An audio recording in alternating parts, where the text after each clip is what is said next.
험한 골짜기와 광야를 걸어가는 저희들에게 하나님은 강하고 담대하라고 저희들에게 말씀하십니다. 내가 네 하나님이 되어주겠다고 말씀하시고 내가 의로운 오른손으로 너희를 붙들겠다고 말씀하십니다. 하나님, 오늘 저희들에게 믿음을 더하셔서 하나님을 전적으로 의지하고 믿음으로 이 광야길을 걸어가게 하옵소서.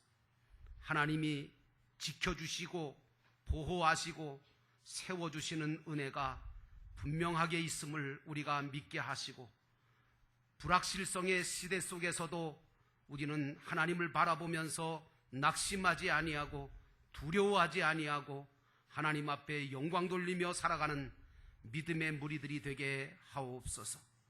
하나님께서 오늘도 이 시간 우리에게 주시는 귀한 말씀으로 우리가 영적인 양식을 먹기를 원하고 새로운 용기와 힘을 얻기를 원하며 주님 주시는 위로와 성령의 손대심과 치유하심을 받기 원하오니 주님 말씀 듣는 가운데 이 시간 성령으로 운행하여 주셔서 흑암과 혼돈과 공허가 물러가게 하시고 하나님의 재창조의 역사가 일어나게 하옵소서. 은혜 주실 것을 믿고 예수님의 이름으로 간절히 기도하옵나이다. 아멘. 따라합시다. 오직 예수님, 온전한 믿음을 가집시다. 아멘. 오늘도 믿음으로 하나님 앞에 나와 신령과 진정으로 예배 드리시는 여러분 모두에게 우리 주 예수 그리스도의 은혜와 평강이 함께 하시기를 주의 이름으로 축원합니다. 오늘 말씀의 제목은 믿음이 없는 세대다 라고 하는 제목으로 말씀을 같이 나누기 원합니다. 히브리서 11장 6절에 있는 말씀에 보니까 믿음이 없이는 하나님을 기쁘시게 하지 못하나니 하나님께 나아가는 자는 반드시 그가 계신 것과 또한 그가 자기를 찾는 자들에게 상 주시는 이심을 믿어야 할지니라 라고 말씀하고 있습니다. 그런데 이 시대를 보면 하나님을 믿는 믿음이 점점 축소되고 점점 사라져서 이제는 그 믿음이, 하나님을 믿는 믿음이 없음으로 인하여 모든 믿음의 관계가 깨지는 것을 보게 되어졌습니다. 이제는 부모도 형제도 부부도 누구도 다 믿지 못하겠다고 하는 불신의 시대가 되었습니다. 그러나 우리 믿음의 성도들은 그럴수록 하나님을 그 믿는 믿음을 통해서 모든 사람들을 믿음 안에서 섬기며 믿음 안에서 서로 아름다운 관계를 맺어가시기를 주의 이름으로 축원합니다. 오늘 예수님께서는 산 위에 부활의 모습으로 변화되셨다가 이제는 산 아래로 내려오시게 되었는데, 그때 산 아래에서 일어난 모든 광경들은 그야말로 어지럽고 참으로 참담하기 이루 말할 데 없는 그런 광경이 일어나는 것을 보시게 되었습니다.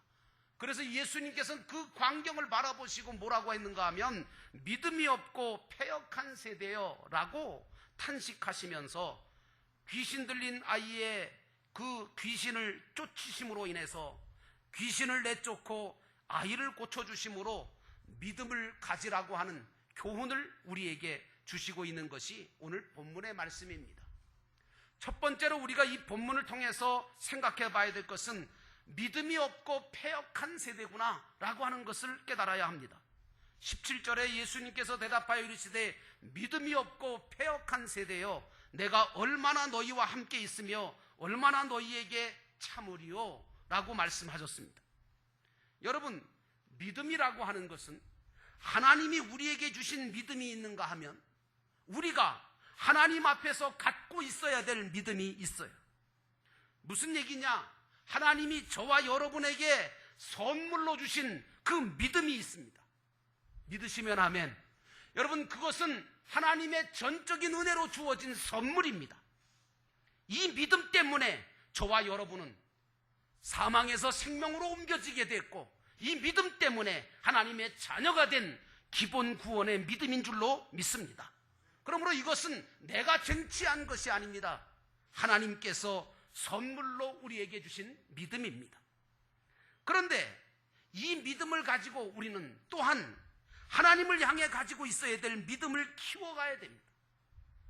다시 말씀드리면 우리는 이제 하나님을 향하여 가지고 있어야 될 내 믿음, 그래서 구원을 이루어가고 성화를 이루어가고 천국의 상급과 면류관을 만들어가는 상급구원의 믿음을 또한 우리가 가지고 있어야 합니다.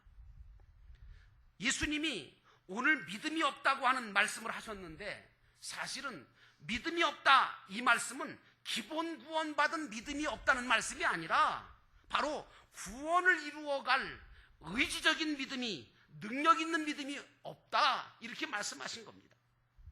바울 사도는 우리에게 뭐라고 하는가 하면 너희가 힘써 구원을 이루라, 이렇게 말씀하고 있습니다.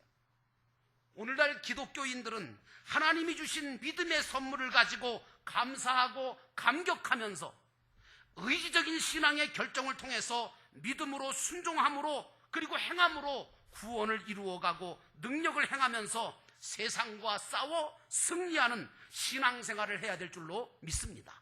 이것을 사도 바울은 뭐라고 얘기하느냐? 선한 싸움이라고 말하고 있습니다.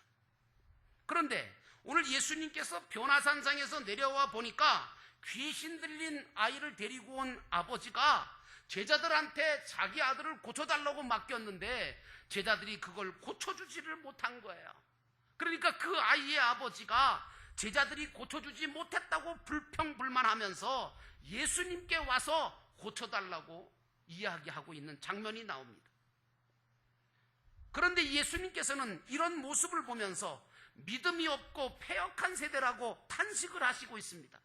여기서 세대라고 하는 말은 게네아라고 하는 말인데 영어로는 제너레이션이라고 얘기하죠. 그런데 이건 바로 여러분 세대, 시대, 가족 이런 뜻이 있습니다.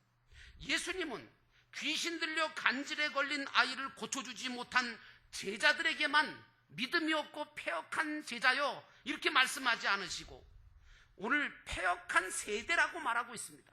다시 말하면 제자들도 문제지만 귀신 들린 아이의 아버지도 문제고 그 당시에 모든 사람들을 통틀어서 믿음이 없고 패역한 세대라고 말씀하신 겁니다.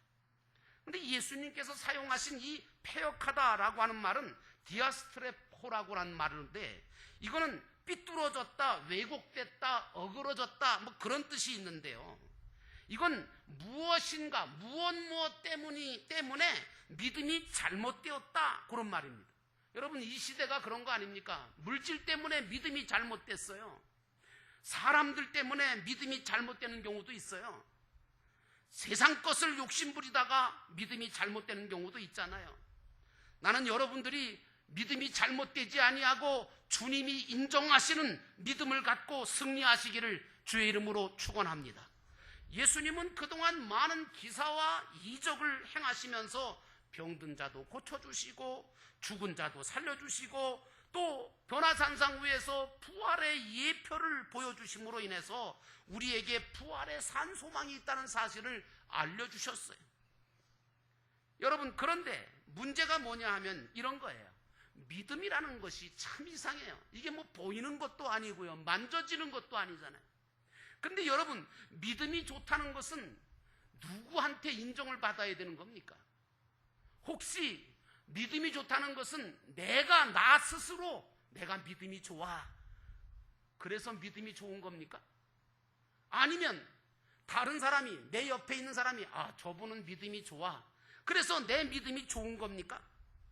물론 사람들한테도 인정을 받는 믿음이 돼야 되겠지만 가장 중요한 것은 뭐냐 하면 자신이 볼 때나 남이 볼 때 믿음이 있느냐 없느냐 판단받는 것도 중요한 거지만 그러나 사실은 본질적으로 보면 예수님께서 내 믿음을 인정해 주시는 믿음이어야 내 믿음이 온전한 믿음인 줄로 믿습니다. 예수님께서 뭐라고 말씀하시냐면 내 믿음이 옳도다, 내 믿음이 있다, 내 믿음대로 되라, 이렇게 인정하신, 예수님께 인정받은, 믿음을 인정받은 사람은 병도 고치고 귀신도 쫓아내고 역사가 일어나는 줄로 믿습니다. 그러므로 다른 사람이나 나 스스로가 믿음이 좋다고 생각하는 것은 사실은 아무 의미도 없고 가치도 없는 것이고 오직 주님이 인정하시는 믿음, 이게 최고로 중요한 것입니다. 그러므로 사랑하는 성도 여러분, 나는 여러분들의 믿음이 사람들이 인정하는 믿음이 아니라 주님이 인정해 주시는 믿음이 되시기를 주의 이름으로 축원합니다. 두 번째로 생각해 봐야 될 것은 잘못된 신앙의 결과에 대해서 생각해 봐야 됩니다. 여러분, 나 한 사람 믿음이 잘못되면 내 가정, 내 자녀, 내 교회가 흔들려요. 오늘 이 아이가 귀신 들린 것은 좁게 보면 이 아이의 가정에 책임이 있는 것이고 이 아이의 부모의 책임이고 넓게 보면 그 세대의 모든 사람들의 책임인 겁니다. 물론 이 간질이라고 하는 병은 의학적으로 뇌손상으로 인하여 생긴 그런 병은 맞습니다. 그러나 여러분, 이 아이는 간질로 인하여 넘어지기도 했지만 사실은 본질적으로 보면 이 아이를 간질을 통해서 넘어뜨리고 불 속에 물 속에 집어넣은 존재가 뭐냐? 그것은 바로 귀신에 의한 간질 증세였다는 겁니다. 그래서 자주 불이나 자주 물에 빠져 여러 번 죽을 뻔했던 것이 바로 이 아이의 증상이었습니다. 여러분, 모든 질병, 모든 악한 현상 뒤에는 반드시 악한 영이 있다는 사실을 여러분들은 인지하시기를 주의 이름으로 축원합니다. 나는 배울 만큼 배웠기 때문에 난 그런 거 안 믿어. 여러분, 아니에요. 아무리 과학이 발달하고 의학이 발달해도 지금도 뭐 정신의학적으로 뭐 분석을 해봐도 도대체가 이해가 되지 않는 놀라운 일들, 끔찍한 일들이 수없이 벌어지고 있습니다. 이유가 뭡니까? 그 뒤에는 반드시 숨어있는 악령의 역사가 역사하고 있다는 사실을 우리는 분명하게 알아야 합니다. 일반적으로요, 아이들은 귀신에 잘 안 들려요. 왜냐? 단순하거든요. 그리고 충격을 받아도요, 회복이 굉장히 빠릅니다. 저도 어렸을 때 개구장이라서 야단을 많이 맞았는데요, 아이들은 심하게 야단을 맞고 눈물이 그냥 달기똥같이 그냥 뚝뚝 흘리면서 막 서러워서 막 울다가도요, 머리 한번 쓰다듬어 주면서 칭찬 한번 하면요, 언제 야단 맞았냐 싶을 정도로 싹 바뀝니다. 다 잊어버립니다. 그리고 금방 웃죠. 금방 놉니다. 그게 아이들이에요. 그런데 어른들은 어떻습니까? 뭐 조금 자기 자존심 건드리는 말 한마디, 좀 심한 야단을 한번 맞았다 그러면 이걸 평생 못 잊어. 아마 주님 오실 때까지 못 참고 그냥 그걸 그냥 잊지를 못하지요. 그런데 여러분, 오늘 이 아이가요, 이 귀신에 들릴 아이가 아니에요. 근데 이 아이가 귀신에 들려서 간질 증세를 일으켰다. 이것은 그 가정과 부모 그리고 그 시대가 청순하고 순진한 아이를 귀신에 사로잡히게 만든 거예요. 여러분, 지금 이 시대가 어떤 시대입니까? 공부 위주로 입시 위주의 정책을 펴고 있지 않습니까? 그래서 수많은 아이들이 지금 어떻게 보면 불에도 물에도 들어가는 것처럼 자살도 하고 본드도 마시고 마약도 하고 성폭력도 저지르고 폭력적인 그런 현상들을 보이고 있습니다. 왜 그렇습니까?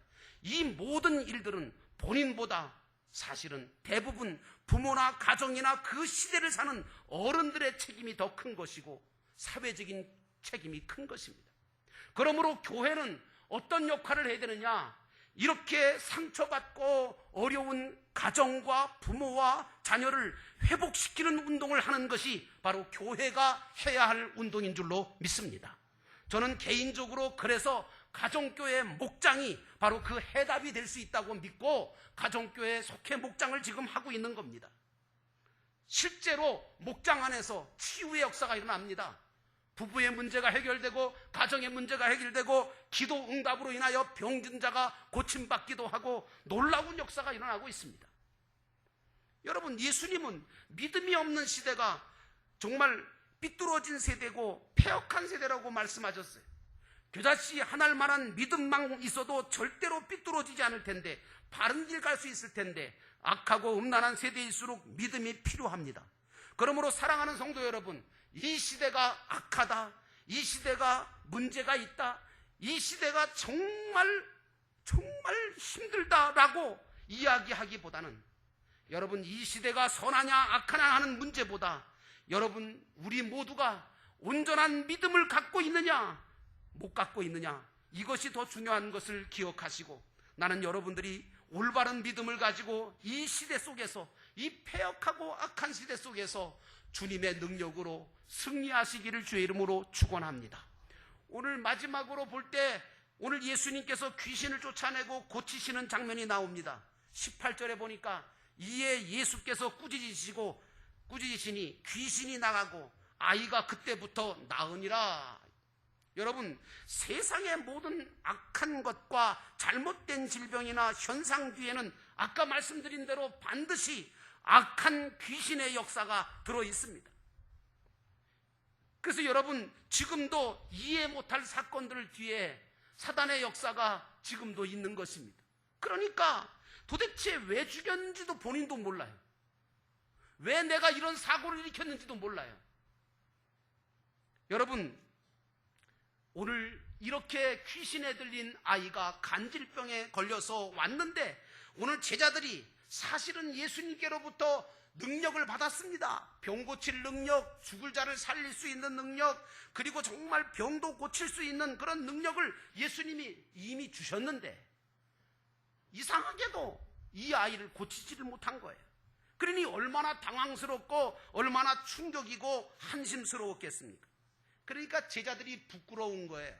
그래서 사람들이 다 가고 난 다음에 조용해지니까 그 사람들 앞에서는 예수님에게 묻지 못하고 이제 조용하고 한적한 곳에 가서 예수님에게 물었습니다. 예수님, 도대체 우리가 어째서 귀신을 쫓아내지 못했습니까? 예수님은 쫓아내는데 왜 우리들은 쫓아내지 못했습니까? 예수님께서 대답하신 게 뭡니까? 너희에게 겨자씨 하나일 만한 믿음이 있으면 이 산더러 저기로 옮기우라 하여도 그대로 될 것이고 너희가 못할 일이 없을 것이다. 이렇게 말씀하셨습니다. 결국은요, 문제가 뭐냐? 믿음이 있느냐 없느냐 하는 문제였던 겁니다. 그러므로 우리는 믿음으로 가지고 행하고 기도하면서 순종하는 그런 신앙을 가져야 될 줄로 믿습니다. 요한일서 5장 4절에 보니까 무릇 하나님께로부터 난 자마다 세상을 이기느니라. 세상을 이기는 승리는 이것이니 곧 우리의 믿음이니라. 사랑하는 성도 여러분, 하나님은 여러분들과 저에게 세상을 이길 만한 믿음을 주셨는 줄로 믿습니다. 그 믿음을 활용하시기를 주의 이름으로 축원합니다. 그래서 그 믿음을 가지고 귀신을 쫓아내고 병을 고치고 죽은 자를 살리는 세상을 이기는 승리의 비결은 믿음으로만 가능하다고 하는 사실입니다. 그러면 구체적으로 믿음이 뭡니까? 저는요, 믿음을 여러 가지로 얘기할 수 있는데 간단하게 말씀드린다면 믿음은, 따라합시다. 믿음은 하나님께 기대는 거다. 그 다음에 맡기는 것이다. 그 다음에 순종하는 것이다. 그러니까 믿음은 뭐냐? 아주 간단하게 정리를 내린다면 믿음은 하나님께 기대는 거예요. 그리고 하나님께 모든 걸 맡기는 거예요. 그리고 하나님 앞에 자기가 믿음으로 순종하는 거예요. 야고보서 2장 22절에 믿음이 그의 행함과 함께 일하고 행함으로 믿음이 온전하게 되었느니라. 여기서 말하는 행함이라는 것은 순종을 말하는 겁니다. 오늘 제자들의 신앙은 말로만 주님을 믿는다고 했지 순종이 없었어요. 오늘 이 아이의 아버지와 제자들과 그 세대들의 사람들이 믿음이 없고 패역한 세대가 되니까 어린아이가 귀신이 들려서 간질병에 걸렸던 겁니다. 그러므로 여러분, 나는 여러분들이 믿음 없는 세대의 사람이 되지 않고 믿음 있는 세대의 사람이 되기를 주의 이름으로 축원합니다. 여러분, 그러면 왜 믿음이 없는 세대가 되었는가? 한마디로 말하면 기도가 중단돼서 그렇습니다. 여러분에게 믿음이 없는 건 아니에요. 여러분들의 믿음이 왜 능력이 없어지고 왜 오늘날 믿는 사람들의 모든 삶 속에 능력이 나타나지 않는가? 기도가 중단되었기 때문입니다. 이게 결론입니다. 나의 믿음과 다른 사람의 믿음을 위해서 중보하며 기도하는 운동, 이게 우리에게 절대로 필요합니다. 마가복음 9장에 보니까 제자들이 왜 우리는 귀신을 쫓아내지 못했습니까? 하고 예수님께 질문을 던집니다. 그러니까 예수님이 거기에서는 뭐라고 말씀하시냐면 기도 외에는 이런 유가 나갈 수가 없느니라. 여러분, 우리의 믿음이 없어지지 아니하고 세상을 이기는 믿음의 삶을 살기 위해서는 절대로 필요한 게 뭐냐? 기도입니다. 그러므로 사랑하는 성도 여러분, 나는 여러분들이 기도가 호흡처럼 중단되지 않기를 주의 이름으로 축원합니다. 그래서 사도 바울은 우리에게 뭐라고 얘기합니까? 쉬지 말고 기도하라. 기도에 항상 힘쓰라고 말하고 있습니다. 예수님도 겟세마네 동산에서 기도하시면서 잠들어 있는 제자들에게 시험에 들지 않게 깨어 기도하라. 마귀가 우는 사자처럼 지금 삼킬 자를 찾는다고 말씀하지 않았습니까? 그러므로 사랑하는 성도 여러분, 나는 여러분들에게 오늘 이 시간에 분명하게 말씀을 드립니다. 믿음 없는 이 세대 속에서 나는 여러분들이 기도의 자리를 찾으시기를 주의 이름으로 축원합니다. 기도의 시간을 갖기를 주의 이름으로 축원합니다. 그리고 철저하게 하나님 앞에 엎드려 기도하시는 여러분 되시기를 축원합니다. 우리가 아직도 하나님의 진리의 말씀에 순종하고자 하는 마음이 부족하다면, 그리고 순종이 없다면 그건 기도가 없기 때문이고 기도가 중단됐기 때문입니다. 기도가 많지 않은 사람은 말밖에 할 줄 모릅니다. 그러나 기도가 많은 사람은 말할 필요가 없습니다. 왜? 잠잠할 수밖에 없습니다. 하시는 일은 하나님께서 하시고 이루시는 분도 하나님이신 것을 알기 때문입니다. 그러므로 쉬지 않고 기도함으로 여러분의 믿음이 늘 여러분의 삶의 현장에서 살아 역사하는 믿음이 되기를 주의 이름으로 축원합니다. 그래서 엘리야의 기도를 드리고 다니엘의 기도를 드리고 예수님의 기도를 드리셔서 여러분의 삶이 능력 있는 삶으로 인하여 이 믿음이 없는 세대 속에서도 승리하시는 능력 있는 믿음 갖고 승리하시기를 주의 이름으로 축원합니다. 기도하겠습니다. 우리 함께 조용히 오늘 말씀을 받았습니다. 주여, 내가 온전한 믿음을 가지고 믿음 없는 세대 속에서도 우리 주님 앞에 정말 온전한 믿음을 가지고 능력 있는 믿음을 가지고 살기 원합니다. 하나님이 역사하시고 인도하여 주옵소서. 우리에게 주신 믿음 감사하면서 또한 구원을 이루어가는 온전한 믿음을 가지고 살게 하옵소서. 우리 함께 조용하게 묵상하며 기도하겠습니다.